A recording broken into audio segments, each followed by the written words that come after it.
We're back. Saquan Jones, last segment. I always hate when the last segment is, like I say so much crazy stuff on Facebook and on my other show. That's why you wouldn't run for office no more. You say too much crazy stuff. No. I'll run for office again.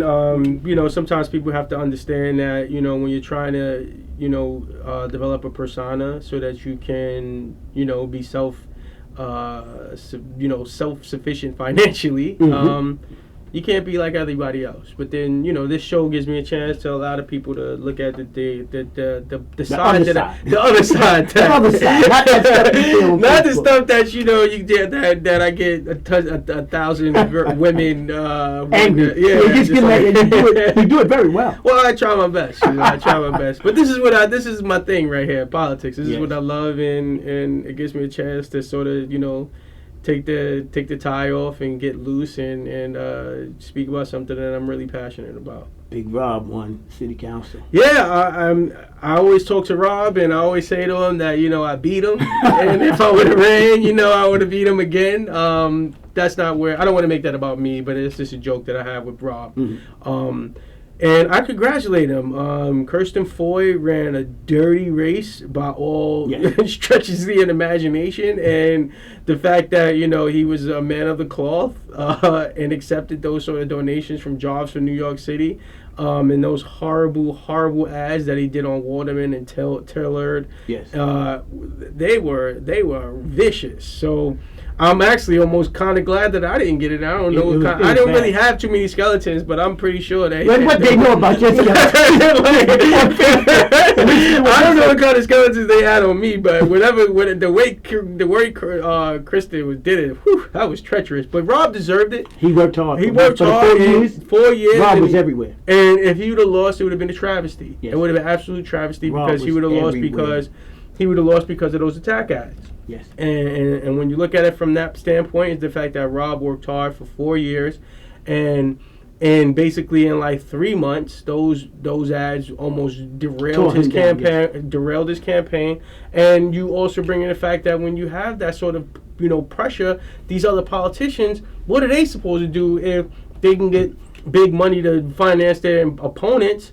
And if they don't do whatever their PACs say, then these attack ads are going to do what almost happened to Rob. Yes. So it's a very slippery slope for these people, these politicians, and it's tough when you have that much money being thrown at you and then saying all this crazy stuff, and you have no choice but to take it. We walked together, Derek, Big Rob, his wife, to Hakeem Jeffrey's State of the District.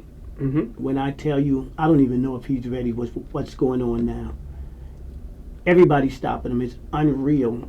He's like a celebrity. You're 6'9", you're 6'10", you can't be missed. But he couldn't talk to his family and his wife if he wanted to. Everybody's stopping. If they were having a conversation, older people, young people, everybody's stopping them and talking.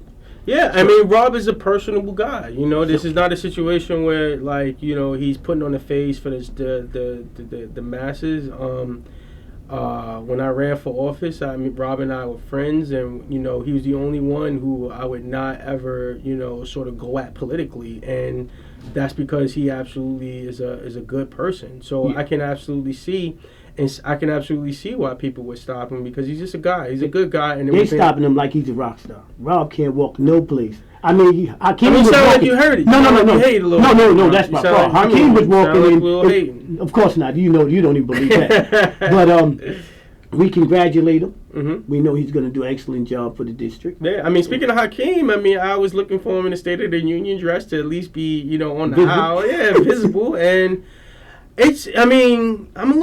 Rob is a bright spot in New York politics when you got Grimm, you got Hakeem, you got Van Clark, you have John Sampson, you have William Boylan, you have Malcolm Smith, you have just a disgusting Grimm said, "I'm gonna throw you cesspool. off the back balcony, brother." And he's not a thug. He's the FBI agent. Yeah, exactly. When you have this sort of scandalous, behavior that is just littered with New York State politics, and you add on the papers, it's killing Mr. Boylan.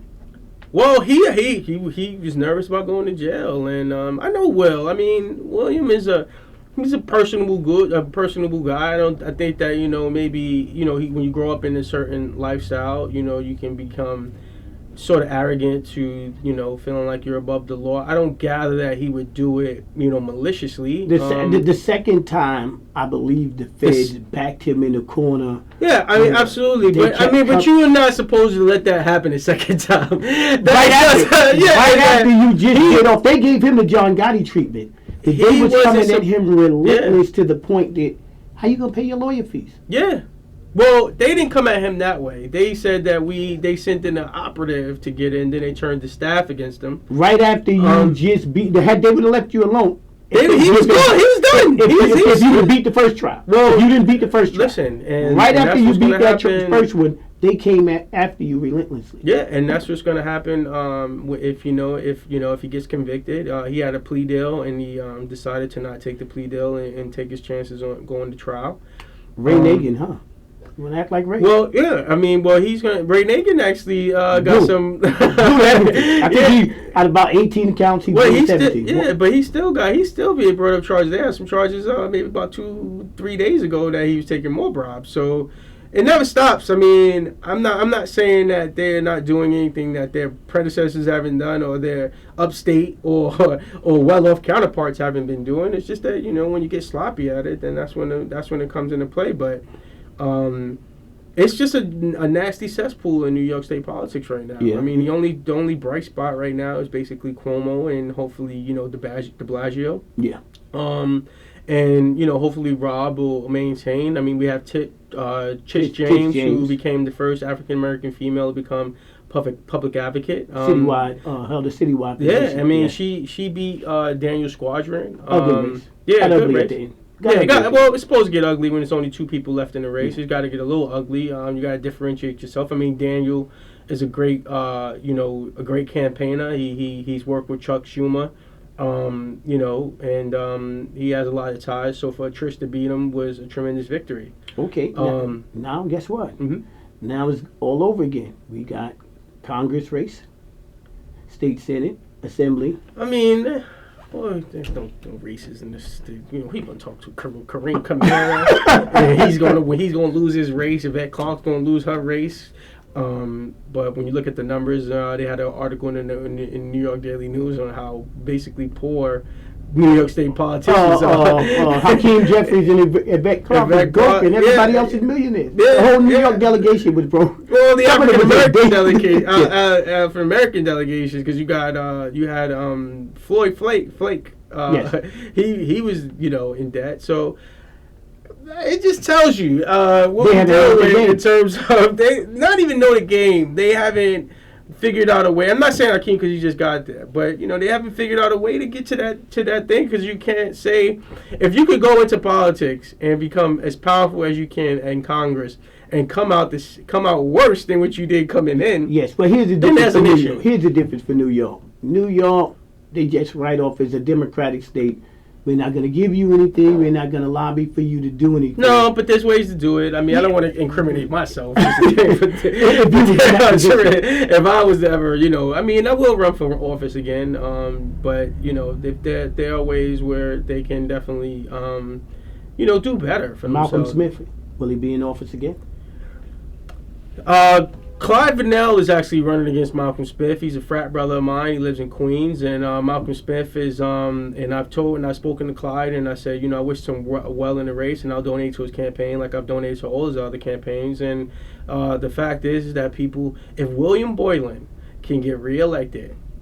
I think Lamont Carolina is running against him, young brother. Yeah, he's here. I didn't say Lamont because that's not who I want to win. So okay, I mean, I'm glad you brought him up. I guess William Boylan, I'm talking about. Oh, and okay, I thought you were talking about. No, there's another Carolina, person running in against Malcolm Smith. But I'm just saying, I don't want to, because I know we're pressed for time. The fact that William Boylan got reelected in his district when he was going through his first trial by basically a landslide, when he beat, I think, Tony Herbert and I think some other person, just tells you all you need to know is that it's very difficult to unseat an incumbent. Okay, well, John Sampson, he's a friend of mine. I send him text messages periodically, so keep his head He's in up. trouble too, yeah. He's in trouble, but he's going to run again. Well, I mean, until you're in trouble, you're not in trouble. Well, we'll see. We'll see. All right.